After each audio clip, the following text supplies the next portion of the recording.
think the debate has now got to?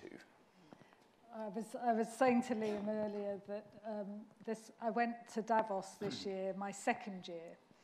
And when I went last year, the World Economic Forum had set tackling inequality as the big challenge. And there was a huge buzz around politicians, business leaders, the elite, recognising that inequality wasn't just a moral question, it was an economic question too, for all the reasons that have been explained. You know, ultimately, if you keep squeezing that share of wealth going to workers, you haven't got anybody who's got money in their pockets to go out and buy the goods and services that businesses need. And, you know, worrying signs of more and more people getting back into debt, which, you know, some of us remember is how all this started. So I think there's a growing recognition of that moral and economic imperative coming together, and a huge potential to build a new consensus around that. However, this year, I was hoping that there would be some reflection on the fact that we're continuing to see profits rising at a faster rate than wages, but share is still shrinking. We're still seeing huge misery. I mean, next year, I believe, worldwide, that the 1% by next year will have more wealth than the remaining 99%. So you'd think that this might be a tipping point at which we thought, okay, we've got the consent. Yeah. Exactly, we better get on with something. But when I look at what's happening on the ground, it's very clear to me. Actually, it's not rocket science, a lot of this. We know from history, we know from other countries what it takes to build a more equal society. My own personal reflection would be that where we fall apart is that if you're going to redistribute wealth, you have to redistribute power.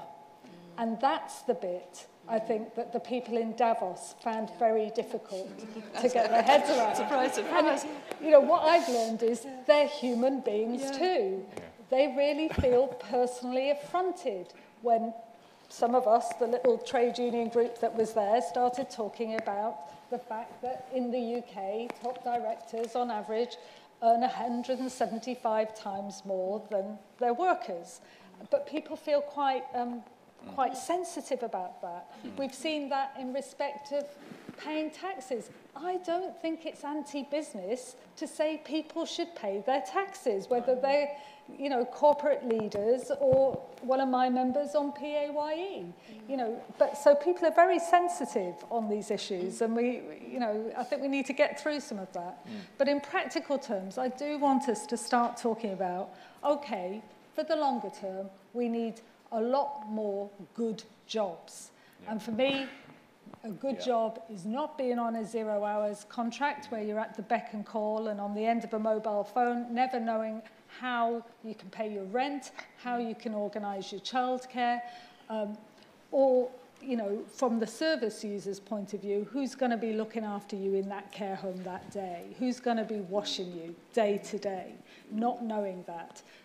We know it's spread way beyond the care industry, into colleges, into retail, airline pilot, cadets, for goodness sake. This widespread casualisation, I think, is a threat to that good goal of trying to create good, well-paid, skilled, productive jobs. And if we're going to change that, then we do need stronger rights for workers. You can't get around that. We need to reverse some of those changes that have seen workers' power in the workplace massively decline. Secondly, we need fair pay. And this, again, seems to be an area which people think is incredibly complicated. I am delighted that the IOD, the CBI, and now David Cameron supports the TUC's campaign, Britain Needs a Pay Rise. That is great.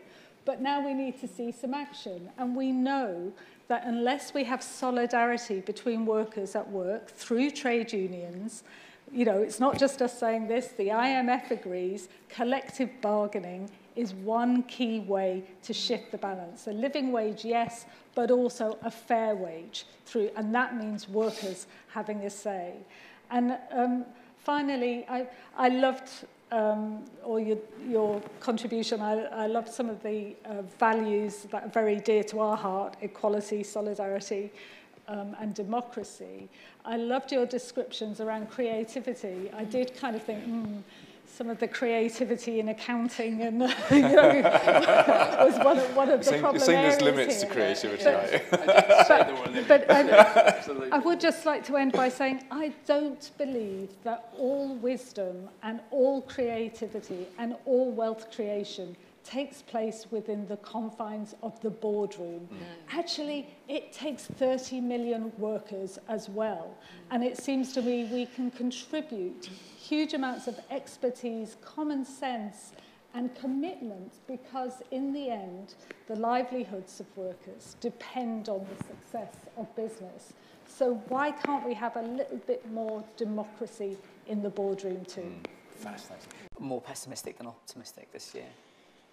You know, Did you feel the debate moving on, though? Or did you know come one back feeling area, the debate had stalled? One area or? I felt really worried about Yeah. was when we were told by very, very senior people from all sorts of important institutions that any job was better than no job.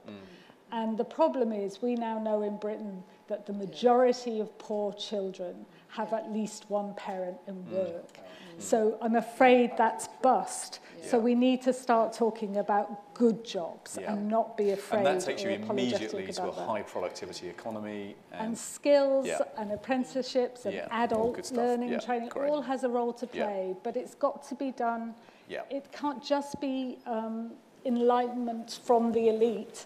You know, it's got to be about sharing power and all of us being able to have a say in that, and sometimes challenge too, uncomfortable though it may be.